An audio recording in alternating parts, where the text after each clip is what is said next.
Oi, sou o Dr. Bob. Sei que não costumam me ver no início dos vídeos, mas hoje temos um tema urgentíssimo, que atinge o cerne de uma das anomalias mais letais da Fundação Assegurar, Conter, Proteger. O SCP-096, o cara tímido, é um ser que não precisa de apresentação, já que provavelmente povoa todos seus pesadelos. Feche os olhos e imagine em sua mente aquele rosto magro com a mandíbula caída e os olhos brancos e sem vida. O rosto que você espera nunca ver enquanto viver. A pele pálida esticada contra o osso, aqueles membros longos e desajeitados impossíveis. Ele fica lá em seu cubo de contenção hermético, cobrindo o rosto e soluçando silenciosamente, sempre soluçando, como se amaldiçoasse algo além de sua própria compreensão.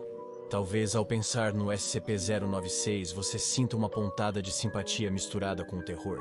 Afinal, essa anomalia não é sádica. Por que um sádico como o SCP-096 choraria ao matar? Você não é o único a fazer essa pergunta. Passei várias noites analisando arquivos confidenciais com uma xícara de café, buscando respostas. O SCP-096, uma das entidades mais perigosas da classe Euclid em contenção, é pouco conhecido além de sua habilidade de causar danos significativos a quem tem o infortúnio de ver seu rosto. Criatura encontrada mundialmente que pode ser enfurecida, como ocorreu? É uma pergunta para os curiosos, como você ou eu, e após meses de pesquisa árdua, acredito que possa ter uma resposta. Acreditar ou não, fica a seu critério. Esteja avisado, ao ouvir a trágica e desoladora origem deste terrível monstro, pode alterar para sempre a sua perspectiva sobre ele. Não que olhar para ele deva estar no topo da sua lista de prioridades.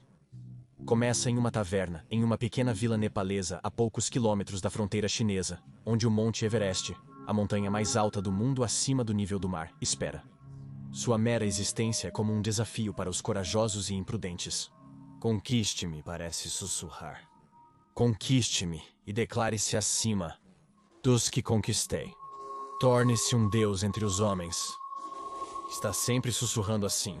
Mas poucos, no grande esquema das coisas, podem realmente ouvi-lo e, para ele, o explorador está entre esses poucos. Ele está em um canto aconchegante da taverna, degustando curry de carneiro e bebendo xiang branco, uma bebida local, de uma tigela de bronze. O explorador, fazendo jus ao seu nome, percorreu um longo caminho para chegar aqui. Os demais frequentadores da taverna o observam com diferentes olhares compreensivos. Eles já viram tantos como ele antes. Sorrisos presunçosos e peitos estufados, pensando que poderão se contar entre os poucos exaltados, que conquistaram a montanha para acabar com todas as montanhas. Muitos corpos como este ainda estão congelados na montanha. Um local corajoso, um homem mais velho que fala inglês fluentemente, desliza pela mesa em frente ao explorador. O velho diz a ele que, seja lá o que ele acha que vai encontrar na montanha, honra, glória, reconhecimento, seria melhor procurar em outro lugar. A morte aguarda nas rochas geladas acima. O jovem explorador, seguro de si, responde que a morte é para aqueles que não trabalharam ou se prepararam suficientemente. Ele já escalou outras montanhas antes, em todo o mundo, da Escócia ao Peru. O Everest seria apenas um novo e atraente desafio para ele, sem surpresas. O velho, como você provavelmente pode imaginar, não se diverte com a arrogância do explorador. Todo confiante e fanfarrão agora? Ele diz com sua voz fina e rouca. Mas o que você dirá quando estiver cara a cara com o rei? O explorador, supondo que este rei se refere à própria montanha, sorri e responde: eu vou pedir a coroa dele. Com isso, o velho sai, contente por ter ao menos tentado dissuadir o explorador de embarcar nesta jornada condenada. Ao menos, sua consciência está limpa agora. Ele fez tudo o que possivelmente poderia. O explorador, indiferente às profecias sombrias dos locais supersticiosos, termina seu curry e chung e se recolhe ao quarto alugado no andar de cima. Ele está tão animado. Amanhã, finalmente será a hora. Seus meses de treino valerão a pena.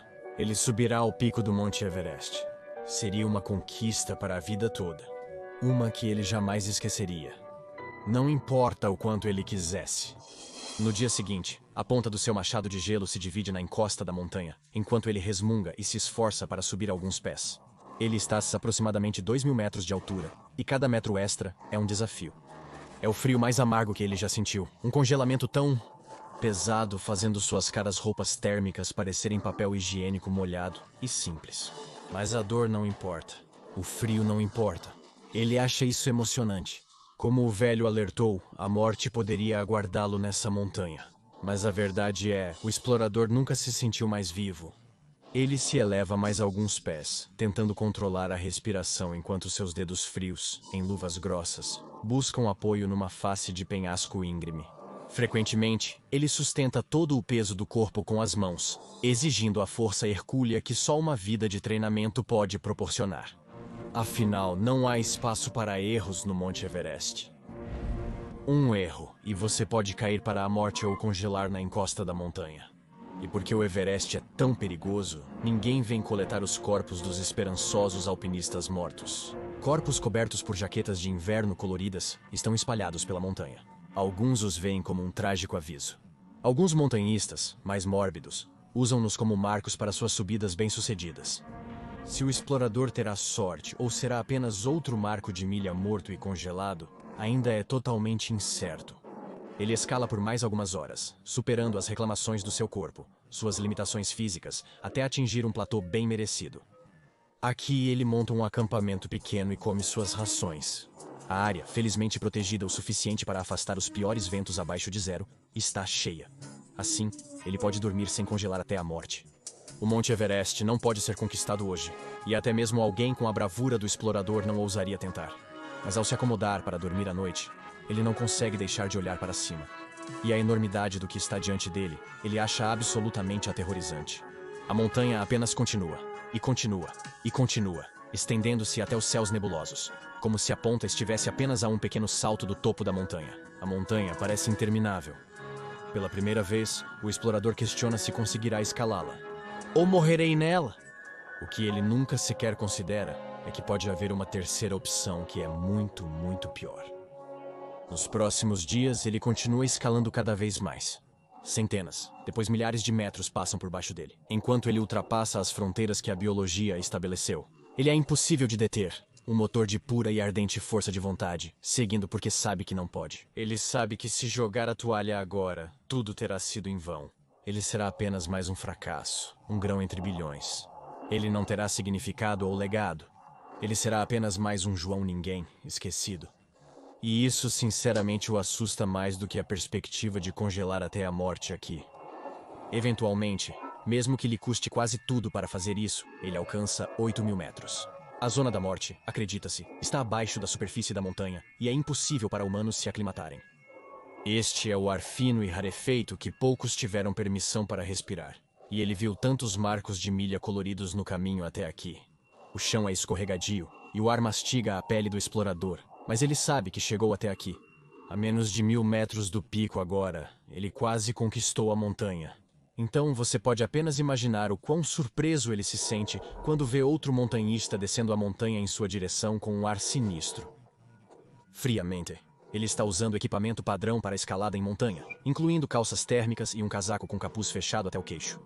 O explorador não consegue distinguir o rosto do estranho, além do par de óculos grossos e pretos que ele usa sobre os olhos. O que está acontecendo aqui? Ao ser visto pelo estranho, ele sente um medo intenso. O frio cortante se foi. Ventos frios não o alcançam. Em vez disso, ele se sente quente, aconchegante e satisfeito, como se estivesse sentado em frente a uma parede.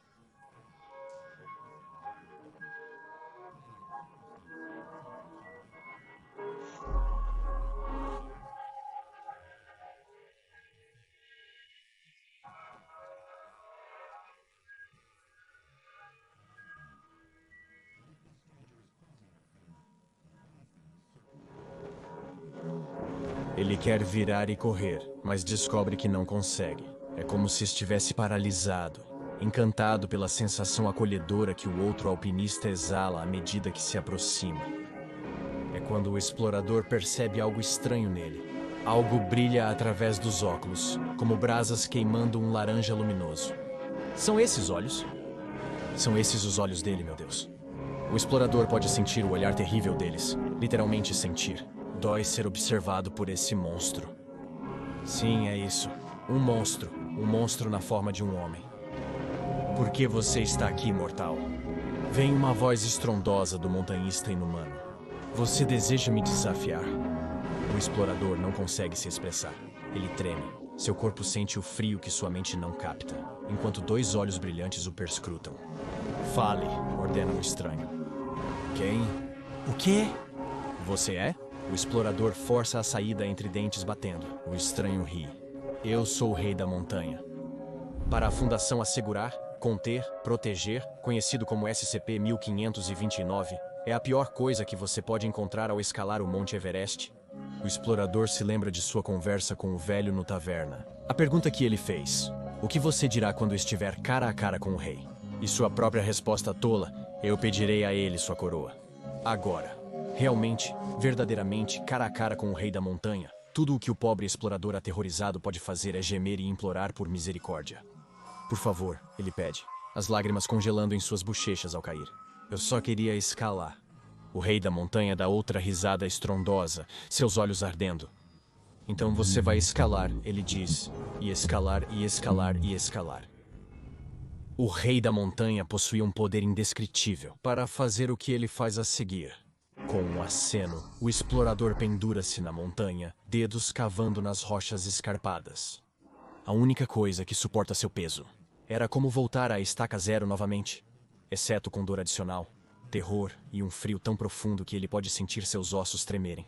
E o tempo todo, ele sente esses olhos sobre ele, aqueles olhos ardentes e flamejantes olhando com absoluta maldade.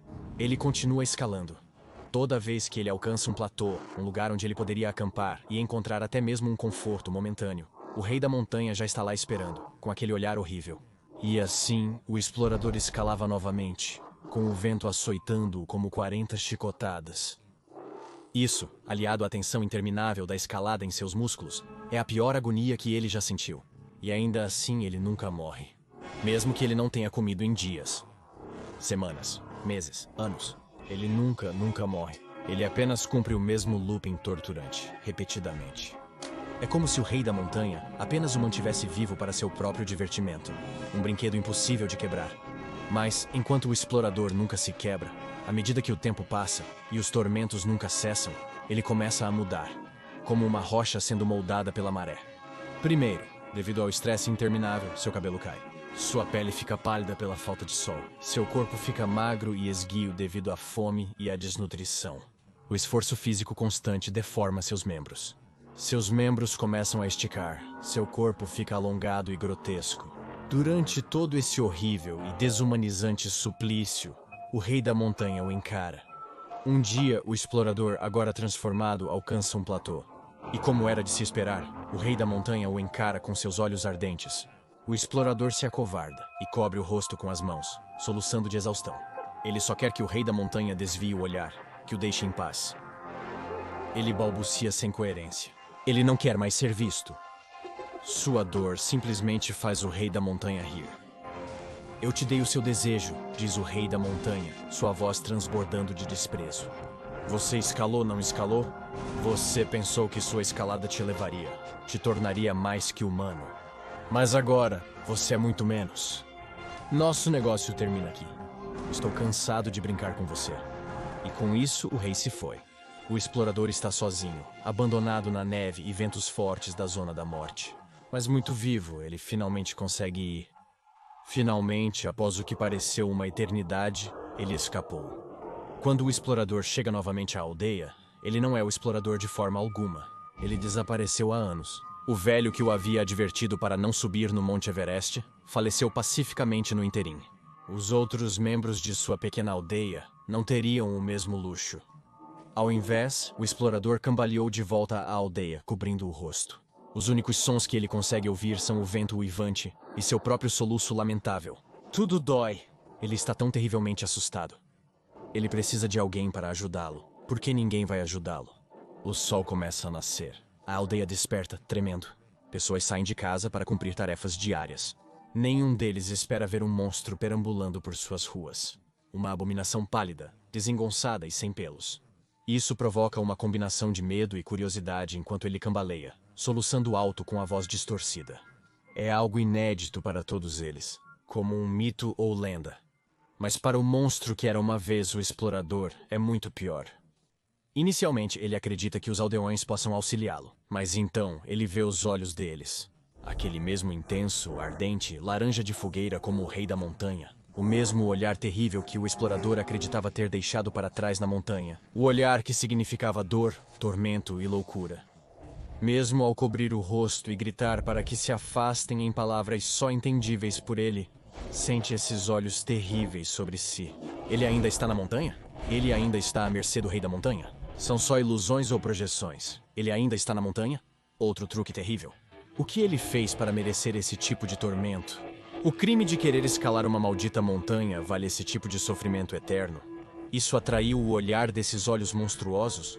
O explorador começa a sentir sua angústia sendo substituída por outro sentimento. Raiva aumentando rapidamente. O tipo de ódio puro e fervilhante que inexoravelmente leva a um resultado. Violência. Primeiro ele grita, depois eles gritam e finalmente o assassinato começa. A criatura que uma vez foi o explorador não deixa pedra sobre pedra. Mesmo quando tentam fugir, ele ainda sente os olhos deles nele. Ele precisa matar todos eles. Aniquilá-los rapidamente, não deixar rastro. É o único jeito dele sentir algo similar à paz novamente. Vira uma terrível reação em cadeia. O som dos horrores acontecendo na rua só atrai mais pessoas para sair e ver o que está acontecendo. Para ver a criatura causando toda essa carnificina. Para ver seu rosto. Eles não têm ideia de que essa mesma ação está condenando-os. E dentro de uma hora a aldeia está vazia. Exceto por uma criatura. A criatura que uma vez foi o explorador. Agora apenas com medo. Confuso. E sozinho. Ele sempre será. Sozinho. A anomalia, logo conhecida como SCP-096, simplesmente abaixa a cabeça. E chora. Se quiser apoiar nossa missão no Dr. Bob, apoie o Dr. Bob no Patreon e vire um pesquisador júnior agora.